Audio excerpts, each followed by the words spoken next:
وكما محمد أبوكر إسلام دعالي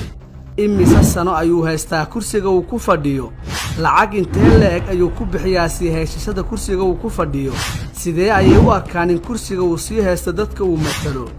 maxaa ka jira inuu ka ganacsado dhagxaanta lagu xidho jidadka Muqdisho jawaabaha su'aalahan iyo kuwa kale waxaan ku soo koobi doonaa warbixinta soo socota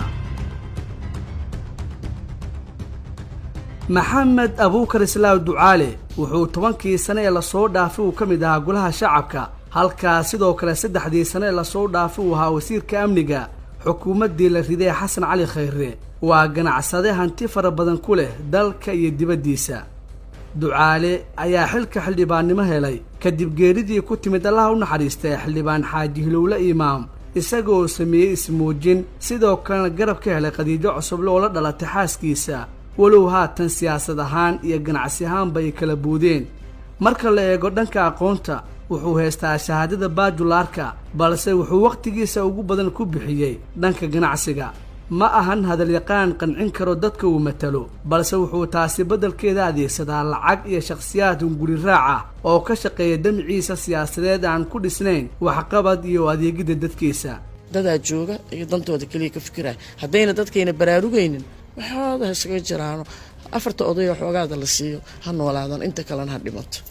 Ducaale ma fulin dhammaan ballanqaadyadii uu sameeyay xitaa wuxuu qiyaameeyay kuna booday ergadii soo dooratay oo uu ballanqaaday halkii qof $10,000 Mareykanka ah iyo hal boos isagoo intaysan dhicin doorashada siiya qofkiiba $5,000 hormaris ah lacagtaas oo tiradeeda guud ee noqonaysa in ka badan $200,000 oo lacagta dollarka Mareykanka ah waxa ii muuqday qasaaro iyo lama arkaan iyo wax aan la qaadi karin ii muuqday وانا اوغا اني ساس نقونيسو جوفدا اني اكسو جيدو وا usheeg waa Madiina Caamir Maxamuud oo doorashadii 2016 kula tartantay kursiga xildhibaan Maxamed Abuukar Islaam Ducaale waxa ay sheegtay inay hore uga digtay xaaladda haatan la taagan yahay iyo in lacag lagu bedesho kursiga xildhibaannimo ee nambarkiisu yahay hoob 141 jufada inay agsoo jeedo waa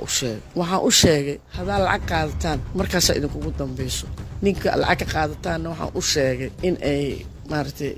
iska ilaawayeen waxba loo qabeyn oo in la xisaabtami karin sidoo kale Madiina Caamir oo hadalkeeda sii wadata ayaa sheegtay inay diyaar u tahay qabashada kursigan iyadoo shaaca ka qaaday inay door bideyso in xitaa lagu tijaabiyo ugu yaraan 1 sano haddii ay wax ku qaban weysana ay iska casri doonto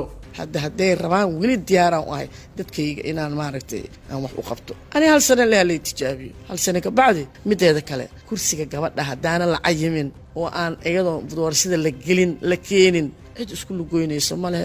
dhanka kale waa sidii 4 sano kadib xiriirka Ducaale uu la leeyahay dadka uu matalo oo ay ugu horeeyaan waxgaradka mudane Ducaale oo noo ahaa xildhibaanka oo nagu matalayo kursiga hoob 141 xiriirka kala dhaxay bulshada u matalo ruuxaantii anigu waxaan ku tilmaami karaa mid ah 0 inuu ayaan ku tilmaami karaa waa Islaam Cabdiraxmaan Islaam Umar Islaam Mahdi Cubeyd oo kamid ah waxgaradka beesha uu ka soo jeedo Maxamed Abuukar Islaam Ducaale wuxuu shaaca ka qaaday kursiga lambarkiisu yahay hoob 141 uu afduuban yahay wasiirkii hore ee amniga ruuxaantii kursiga 141 Ducaale uu afduubna markaan ku sababeeyo kursiga wuxuu ugu afduubnaa xagga dhaqanka awood ugu badan dadka kursiga lagu helaa waxay tahay markii ergada laga tago xagga duubka waaye Ducaale waxa meel qol ugu xirnaa oo jaabkiisa ku jiray duubka ninka markaas sheeganayay saas daraaddeed kursiga wuxuu ahaa kursi sidiisa dhanbo afduub lagu haysto iska ahaa Ducaale in yar ha ahaatee waxba uma qaban deegaankii laga soo doortay oo ay ka jiraan daruufo adag wuuna xaqiray muddadii uu xilkan hayay sida uu sheegayo Islaam Cabdiraxmaan Islaam Umar haba yaraatay wax uu qabto ma jirto ama aan caafimaad dhan amni horumar deegaan la horumaray inta wax uu qabto maanta haba yaraatay ma jirto isaga ayaaba xaqiraybo haddaba maxay tahay danaha uu Ducaale ka leeyahay kursigan haddii uusan waxba u qabanayn dadka uu matalo iyo deegaankiisa ma ahayn kursi si xura ama xalaal ah Ducaale uu ku helay ma ahayn wuxuu ku heli jiray laaluush isdabamaris qiyaano kadib markuu kursiga uu qaato wixii ka dambeeyay wuxuu dhigi jiray aniga kursigan lacagan ku gat waxaan kalena uma gadanay hantideeda inaan ku ilaashado ayaan u gatay inaan dad wax u qabto aniga kursigan uma fariisan muxuu ka ganacsadaa xildhibaan Maxamed Abuukar Islaam Ducaale oo ay saaxiibo dhow ahaayeen ra'iisul wasaarihii la riday Xasan Cali Khayre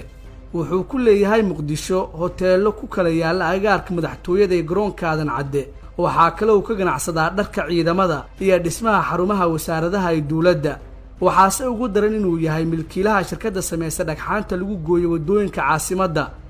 islamarkaana uu isagu dhigay jidadka maadaama uu ahaa wasiirkii amniga gudaha ee xukuumaddii kalsoonida lagala noqday haddaba sanadkan xaaladda ayaa aad ugu xun Ducaale wuxuuna la kulmayaa culays xagga dowladda uga imaanaya iyo dadka uu matalo oo badi ka soo horjeeda waxaa sidoo kale intaasi sii dheer in sanadkan uu la kulmayo loolan adag oo kaga imaanayo musharaxiin saameyn leh oo isku soo taagay kursiga sanadaha badan uu ku fadhiyey waxaana ka mid ah 1